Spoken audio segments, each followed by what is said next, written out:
السلام علیکم ورحمۃ اللہ وبرکاتہ صلی اللہ علیہ نبی الامی صلی اللہ علیہ وسلم۔ آج انشاءاللہ ہم اللہ کے نبی صلی اللہ علیہ وسلم کی زندگی کے تعلق سے پڑھیں گے۔ اس سے پہلے بھی کل بھی ہم نے ہمارے نبی صلی اللہ علیہ وسلم کی سیرت پر ہمارے نبی نے ہمارے لیے کیا کیا، ہم نے اس ٹاپک پر کل پڑھا تھا۔ لیکن آج ہم کلمے کا جو دوسرا جزو ہے محمد رسول اللہ صلی اللہ علیہ وسلم، لا الہ الا اللہ، اس سے پہلے والے ہفتے میں ہم نے پڑھا تھا کہ کلمے کا پہلا جزو جو لا الہ الا اللہ ہے وہ کیا ہے، سمجھ رہے ہیں اس کی کیا گہرائی ہے، اس سے کیا چاہا جا رہا ہے۔ اسی طرح سے جو کلمہ محمد رسول اللہ ہے صلی اللہ علیہ وسلم، تو اس سے کیا چاہا جا رہا ہے، یعنی کلمے کے اندر 4 باتوں کا یقین ہے۔ 2 لا الہ الا اللہ میں ہے، 2 محمد رسول اللہ میں ہے نا۔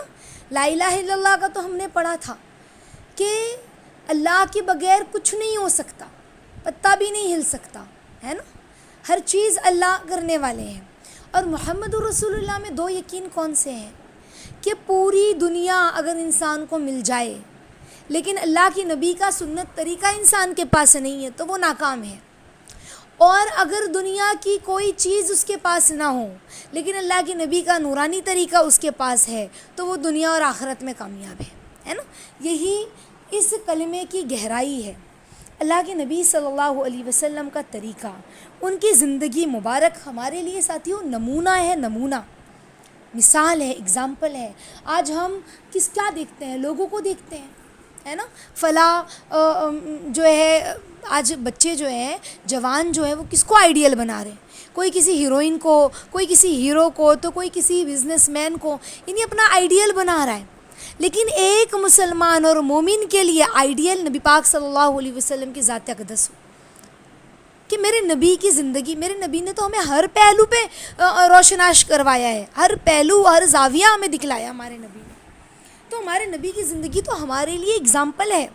اگر انسان جو ہے وہ دنیا اور آخرت کی کامیابی حاصل کرنا چاہتا ہے نا، تو اسے کیا کرنا ہوگا، ہمارے نبی کے اخلاق کو، ان کی عظیم عادات مبارکہ کو اتنا اپنائے کہ اس کا ظاہر اور باطن اللہ کے نبی کی تعلیم کے مطابق ہو جائے۔ ہر مسلمان اللہ کے نبی کی مبارک زندگی جو ہے اتنی کامل ہے نا ساتھیوں، کہ اگر ہم ہر زاویے سے دیکھیں تو ہمیں مکمل نظر آئے گی۔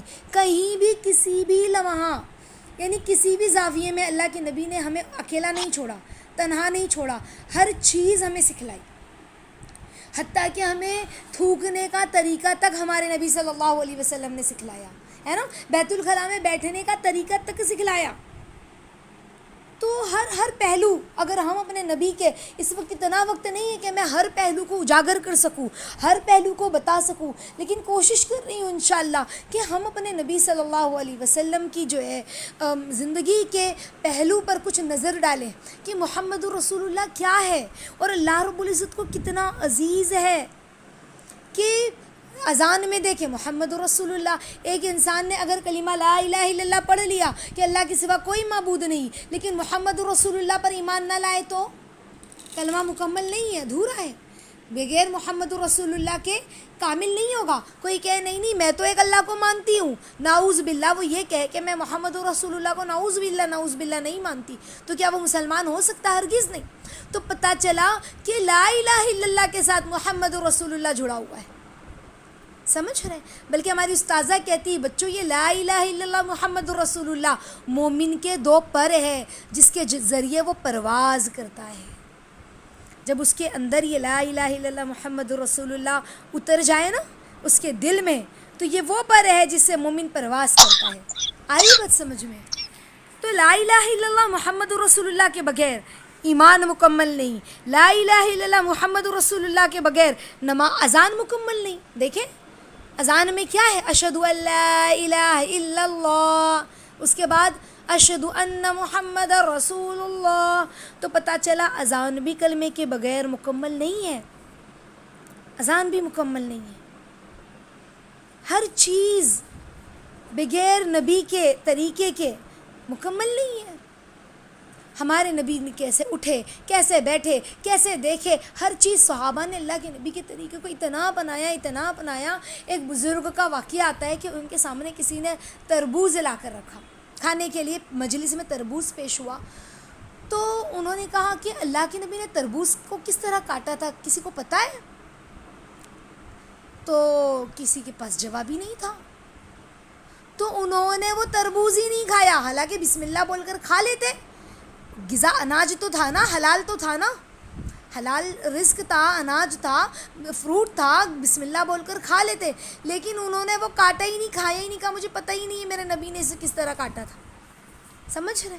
یعنی کتنا زیادہ اللہ کے نبی صلی اللہ علیہ وسلم کی سنتوں کو فالو کرتے تھے. قرآن میں بھی تو اللہ رب العزت نے فرمایا ہے نا کہ بڑی کامیابی پانے والا کون ہے؟ جو اللہ اور اس کے رسول کی اطاعت کرے گا، ہے نا. وَمَن يُطِعِ اللَّهَ وَرَسُولَهُ فَقَدْ فَازَ فَوْزًا عَظِيمًا. قرآن میں اللہ نے کہا تحقیق کہ وہ بڑی کامیابی پا گیا جس نے اللہ کے نبی کے طریقے کو اپنایا، مبارک طریقے پر عمل کیا، ہمارے نبی کا اخلاق، ان کے عادات کو اپنایا، ان کی سنت کی پیروی کی. سمجھ رہے ہیں؟ تو یہ پیروی عبادت میں ہے، معاشرت میں، معیت میں ہو، انفرادی سطح پر ہو، اجتماعی سطح پر ہو، یعنی اس میں کامیابی ضروری. تو پتہ کیا چلا کہ سنت پر جو عمل کرے گا تو دنیا میں بھی سکون ملے گا. جو بندہ سنت نبوی پر عمل کرتا ہے تو یہ سمجھ میں آتا ہے، جب ہم سنت اللہ کے نبی کے طریقے کو دیکھتے ہیں، اللہ کے نبی کی ٹوٹلی زندگی، 24 گھنٹے کی زندگی ہماری، اگر ہم اپنے نبی کی زندگی پر چلتے ہیں تو واللہ کہتی سکون ہے، آخرت میں بھی کامیابی ہے. سمجھ رہے؟ اور پھر اللہ کی پشت پناہی بھی تو ملے گی نا. یعنی جو محمد الرسول اللہ کا طریقہ لائے گا، جو محمد الرسول اللہ پر عمل کرے گا، اسے ہی تو اللہ، اسی سے تو راضی ہوں گے. ہاں، روز محشر اللہ رب العزت کے یہاں وہ مقبول بندوں میں شمار ہوگا ساتھیوں. پھر ایسا جو قبول کر لیا گیا اسی کو تو اللہ جنت الفردوس عطا فرمائیں گے. یہ ایک فیض کی بات ہے ساتھیوں، سچی اور پکی بات ہے کہ جو لا الہ الا اللہ محمد رسول اللہ پر آئے گا اسی کو ملے گا. سمجھ رہے ہیں؟ اسی کو ملے گا اللہ کی رضا، جنت. جیسے مثال کے طور پر سونے کی سنتی دیکھ لیں، ہم روز سوتے ہیں تو ہمیں یہ دیکھنا ہے سونے کی کون سی پوزیشن جو ہے وہ طبی طور پر زیادہ بہتر ہے. ڈاکٹر سائنس جو ہے وہ کون سی پوزیشن کو سب سے اچھا کہتے ہیں. سونے کے مختلف انداز ہیں، 4 صورتوں میں انسان سوتا ہے. ایک تو چت لیٹتا ہے سیدھا ایک دم، ہے نا، یعنی اس کی کمر جو ہے وہ بستر پر اور اس کا چہرہ آسمان کی طرف ہوتا ہے. دوسری سچویشن یہ ہوتی ہے یا تو پیٹ کے بل سوتا ہے، یعنی چہرہ نیچے بستر کی طرف ہوتا ہے اور کمر آسمان کی طرف ہوتی ہے. اور تیسری پوزیشن کیا ہوتی ہے انسان کے سونے کی؟ بائیں کروٹ پر لیٹتا ہے، اور چوتھی پوزیشن دائیں کروٹ پر لیٹتا ہے. اب سائنس کیا کہتی ہے کہ جو سیدھا سوتا ہے نا یہ نقصان دہ ہے، جو چت سوتا ہے سیدھا. کیسے؟ اگر دیکھیں انسان کی ریڑھ کی ہڈی کی بناوٹ کے بارے میں ہم سوچیں نا تو ہمیں پتہ چلے گا یہ بالکل سیدھی نہیں ہوتی ریڑھ کی ہڈی، بلکہ تھوڑی سی خمدار ہوتی ہے. سمجھ رہے؟ تھوڑی سی گولائی میں ہوتی ہے، تھوڑی سی لچکی ہوئی ہوتی ہے. سمجھ رہے؟ تو اس کی وجہ سے کیا ہوتا ہے، معدے کے اندر وزن ہوتا ہے، اور اس وزن سے کیا ہوتا ہے، کسی جگہ اپنا زور وہ ڈالنا ہوتا ہے نا، تو اس مقصد کے لیے کسی ہڈی نے اس کو برداشت کرنا ہوتا ہے نا پھر. تو اس لیے اللہ تعالیٰ نے کیا کہا، ریڑھ کی جو ہڈی ہے اسپائنل کارڈ جو جسے ہم کہتے ہیں وہ بنا دی، اور معدے کا وزن اس کے اوپر ڈال دیا. سمجھ رہے ہیں؟ تاکہ ہمارے معدے کا وزن وہ ہڈی سنبھال لے. اب اس ریڑھ کی ہڈی کو تھوڑا سا اللہ تعالیٰ نے کیسا بنا دیا، خمدار بنا دیا، تھوڑا سا گولائی میں دے دیا، تھوڑا سا لچکیلا بنا دیا، ہے نا. تو پھر کیا ہوتا ہے، جب پیچھے کندھوں سے سیدھی آتی ہے نا وہ، اور جب ہمارا پیٹ ہے وہاں تھوڑا سا آگے کو وہ کھم کھا کر پیچھے ہٹتی ہے، شیپ میں ہو جاتی ہے. تو اگر ہم اپنی کمر پر ہاتھ لگا کر اس کو محسوس بھی اس چیز کو کر سکتے. سمجھ رہے ہیں؟ تو جب انسان سیدھا سوتا ہے نا تو اس کی ریڑھ کی ہڈی کا جو خم ہے نا وہ اوپر کی طرف ہوتا ہے. تو وہ جو گولائی جو خمدار ہوتی ہے وہ تو اس اوپر کے پیٹ، جو اس کے پیٹ کا وزن ہوتا ہے اس پر، تو کسی کا 10 کلو کا، کسی کا 50 کلو کا پیٹ ہوتا ہے. سمجھ رہے ہیں؟ انسان کے ویٹ کے حساب سے. اب اتنے وزن نے اس کے اوپر اثر کرنا ہوگا نا. اب وہ ہڈی پہ اتنا زیادہ وزن آ جاتا ہے. تو سائنس کا اصول کیا ہے؟ جب بھی کسی خمدار چیز پر کوئی وزن ڈالا جاتا ہے نا تو وہ سیدھا ہونے کی کوشش کرنے لگتا ہے. سمجھ رہے ہیں؟ اور وہ وزن سیدھا اس کے دونوں سروں پر آ جاتا ہے. اور پھر کیا ہوتا ہے؟ اس خم کو سیدھا کرنے کی وہ کوشش کرتا ہے. اب جب ریڑھ کی ہڈی پر 50 کلو کا وزن ڈالا جائے گا تو کیا ہوگا؟ اس کے اوپر والا اور نیچے والا جو سرا ہے اس پر اپنا زور ڈالے گا نا. پھر وہ ایسی صورت میں نتیجہ کیا نکلے گا؟ گردن کے جو درمیان میں جو دباؤ آئے گا، سمجھ رہے ہو، اور گردن کے پیچھے بھی جو ہے وہ دباؤ شروع ہو جائے گا. پھر کمر کے نیچے بھی درمیان میں دباؤ آنے لگے گا. لو بیک جس کو ہم کہتے ہیں نا، کمر کے نیچے حصے میں درد ہونے لگتا ہے. تو یہ کمر کے نیچے حصے میں درد کیا چیز ہے؟ یہ ریڑھ کی ہڈی کے آخر میں جو چند موہرے ہوتے ہیں نا وہ آپس میں دب جاتے ہیں اور ان کی وجہ سے درمیان میں گوشت جو ہے نا وہ کھچنے لگتا ہے، سمجھ رہے، دب جاتا ہے، جس کی وجہ سے انسان کو درد ہوتا ہے. تو یہ کیوں دب جاتی ہے؟ جب ڈاکٹروں نے کہا کہ جو لوگ سیدھا سوتے ہیں نا تو ان کو گردن کے پیچھے انجائنا کا درد ہونے لگتا ہے، سمجھ رہے ہیں، پھر وہ لو بیک پین شروع ہو جاتا ہے. یہی وجہ ہے کہ پیٹ کا وزن جو ساری رات ریڑھ کی ہڈی پہ پڑا رہتا ہے تو پھر دونوں سروں پر منتقل ہو کر آدمی کو دونوں جگہ پہ درد ہونے لگتا ہے انسان کو، سمجھ رہے. تو پتہ کیا چلا؟ اس طرح سونا انسان کے لیے بہتر نہیں، ایک دم اسٹریٹ سونا. اب الٹا سونا، اب سائنس کیا کہتی ہے الٹا سونے کے بارے میں، جس کو ہم اوندھا سونا کہتے ہیں. پیٹ کے بل، چہرہ زمین کی طرف، کمر اوپر کی طرف. ہاں، سونے کا یہ طریقہ بھی اگر ہم ڈاکٹر کے اعتبار سے دیکھیں، طبی اعتبار سے، تو نقصان دہ ہے. قرآن حدیث تو کہتی ہی ہے کہ شیطان سوتا ہے، جہنمیوں کا سونا ہے. اللہ کے نبی صلی اللہ علیہ وسلم اگر کسی کو پیٹ کے بل سویا دیکھتے تو اللہ کے نبی پیروں کے انگوٹھے سے اس کو ہلا کر جو ہے اس کو کہتے سیدھے سو جاؤ. سمجھ رہے؟ تو یہ تو حدیث سے منع ہے پیٹ کے بل سونا. لیکن سائنس کیا کہتی ہے کہ انسان کے میدا جو ہے جہاں پر کھانا پستا ہے، سمجھ رہے، اس کے ساتھ آنتیں ہوتی ہے، جو آنت ہوتی ہے جہاں اس کی غذا گزر کر جاتی ہے نا آنتوں سے، تو وہاں اس کے جسم سے مختلف وٹامنز اور کیمیکلز جو ہے نا وہ ملتے ہیں. تو وہ آنتیں دائیں اور بائیں سائڈ پر ہوتی ہے ہمارے، اور ان آنتوں میں خوراک بھری ہوئی ہوتی ہے جو ہم رات میں کھانا کھائے ہوئے ہوتے ہیں یا دوپہر میں ہم تھوڑا لیٹتے ہیں کھانا کھا کر. تو ہر آنت ایک دوسرے کے ساتھ کیا ہوتی ہے؟ چربی کی ایک باریک سی جھلی کے ساتھ جڑی ہوئی ہوتی ہے. اگر کسی بکرے کو ذبح کیا جائے تو آپ نے دیکھا ہوگا کہ اس کی آنتوں کو، کہ آپ نے اس کو دیکھا ہوگا نا کہ ایک دوسرے کے ساتھ باریک سی ایک جھلی ہوتی ہے نا. تو جب انسان الٹا سوتا ہے نا، یعنی پیٹ کے بل، اوندھا جس کو ہم سونا کہتے ہیں، تو آنتیں اوپر ہو جاتی ہے اور وہ دونوں طرف لٹکی ہوئی پوزیشن میں ہوتی ہے. سمجھ رہے؟ کیسی پوزیشن میں ہوتی ہے؟ معلق ہوتی ہے، لٹکی ہوئی ہوتی ہے. تو ان کے اندر کیا ہوتا ہے؟ وزن بھی ہوتا ہے نا. اب وہ آتے بیچاری پتلی جھلی میں اور بھری ہوئی، اب اس پر وزن آ رہا ہے.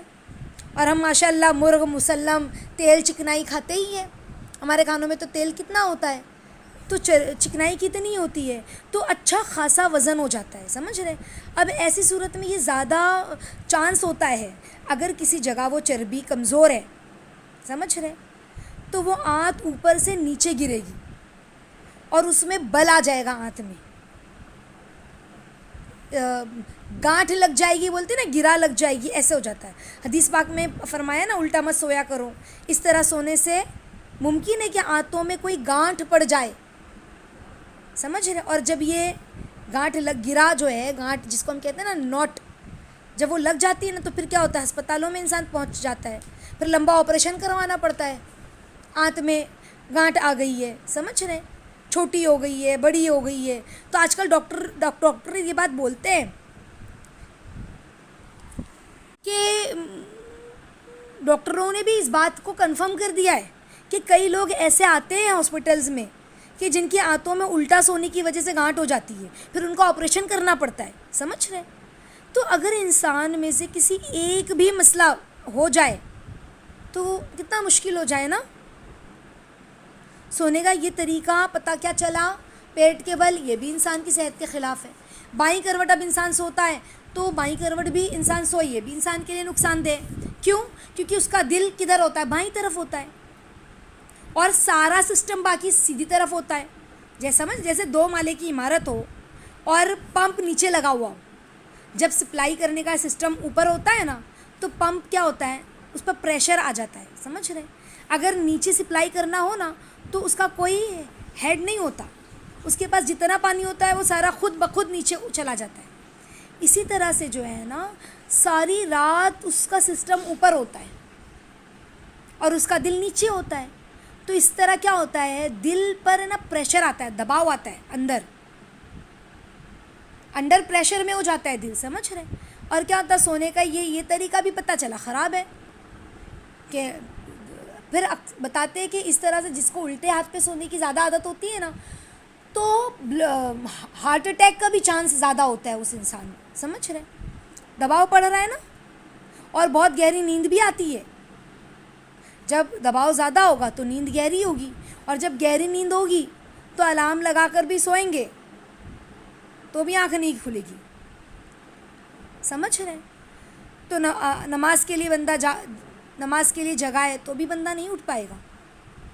اور کوئی بھی مسئلہ ہو جائے, کہیں اللہ نہیں کرے کچھ کوئی حادثہ ہو جائے تو انسان نیند میں سے اٹھ کے بھاگے نا, لیکن وہ الٹی طرف سویا ہے تو گہری نیند میں چلا گیا, ایک دم سے اتنی گہری نیند میں چلا گیا ہے کہ اس کو ہوش ہی نہیں آ رہا ہے. تو الٹا ہاتھ پہ نہیں سونا چاہیے, سمجھ رہے.